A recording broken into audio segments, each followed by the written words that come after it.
আজকে জুমার দিন।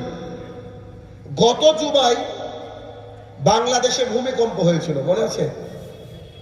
প্রায় সকাল 10:30 নাগাদ আশেপাশে ঢাকার অনেকগুলা বিল্ডিং ধসে গিয়েছিল, বেশ কিছু মানুষও মারা গেছিল সেই ভূমিকম্পে। ওই ভূমিকম্প থেকে শুরু করে তারপর পর্যন্ত প্রায় 30 ঘন্টায় 3 বার ভূমিকম্প হয়েছে বাংলাদেশে।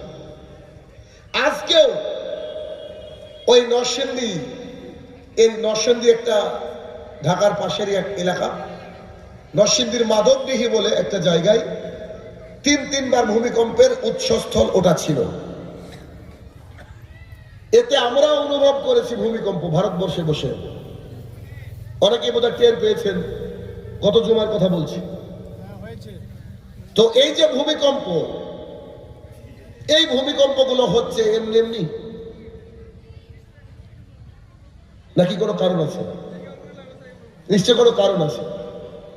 আপনার মোবাইলটা যখন চলছে না, বুঝতে হবে যে মোবাইলটা আপডেট বাকি আছে, আপডেটটা করে দেন, মোবাইলটা ভালো চলবে।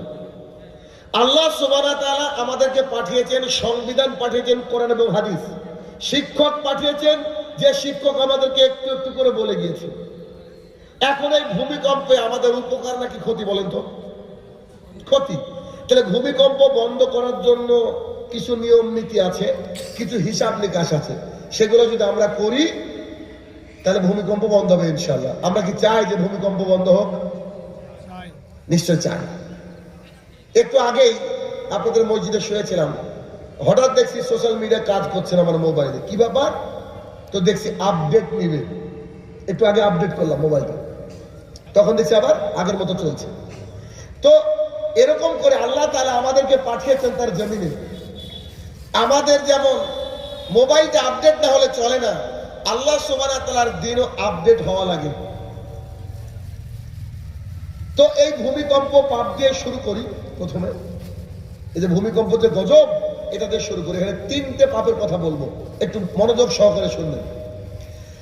ইমরান ইবনে হুসাইন রাদিয়াল্লাহু তাআলা আনহু বলেন, যে সাহাবীর নাম করছি ওই সাহাবী বর্ণনা করেছেন, একটু এদিক ওদিক হবে না ইনশাআল্লাহ। ইমরান ইবনে হুসাইন রাদিয়াল্লাহু তাআলা আনহু বলেন, তিনি বলেন রাসূল সাল্লাল্লাহু আলাইহি সাল্লাম বলেছেন, রাসূল সাল্লাল্লাহু আলাইহি সাল্লাম বলেছেন, অচিরেই তোমরা দেখতে পাবে ভূমিধস বা ভূমিকম্প। 1, 2 চেহারা বিকৃতি, 3 আকাশ থেকে পাথর বর্ষণ। রাসূল সাল্লাল্লাহু আলাইহি সাল্লাম বলেন, খুব শীঘ্রই, খুব তাড়াতাড়ি তোমরা এই 3টে গজব আল্লাহর তরফ থেকে দেখতে পাবা তোমাদের সমাজে। খুব বেশি বেশি ঘটবে। 1 ভূমিধস বা ভূমিকম্প, 2 মানুষের চেহারা বিকৃতি হয়ে যাবে। যারা সোশ্যাল মিডিয়ায় থাকেন তারা জানেন, শিশু জন্মাচ্ছে দেখে মনে হচ্ছে তার বয়স 70, চুলগুলো পাকা, কপালের উপর একটা চোখ বসে আছে। এগুলো কি চেহারা বিকৃতি নয়? তোমরা চেহারা বিকৃতি দেখতে পাবে। 3 আকাশ থেকে পাথর বর্ষণ হবে। জনৈক মুসলিম ব্যক্তি দাঁড়িয়ে গেলেন, কে বললেন, ইয়া রাসূলুল্লাহ সাল্লাল্লাহু আলাইহি সাল্লাম, আল্লাহ রাসূল সাল্লাল্লাহু আলাইহি সাল্লাম, আপনি একটু বলেন তো এটা কখন ঘটবে, এটা কখন হবে? এই যে আপনি গজবের কথা বললেন, আল্লাহর তরফ থেকে আযাবের কথা বললেন, এগুলো কখন আসবে, কি করে বুঝবো?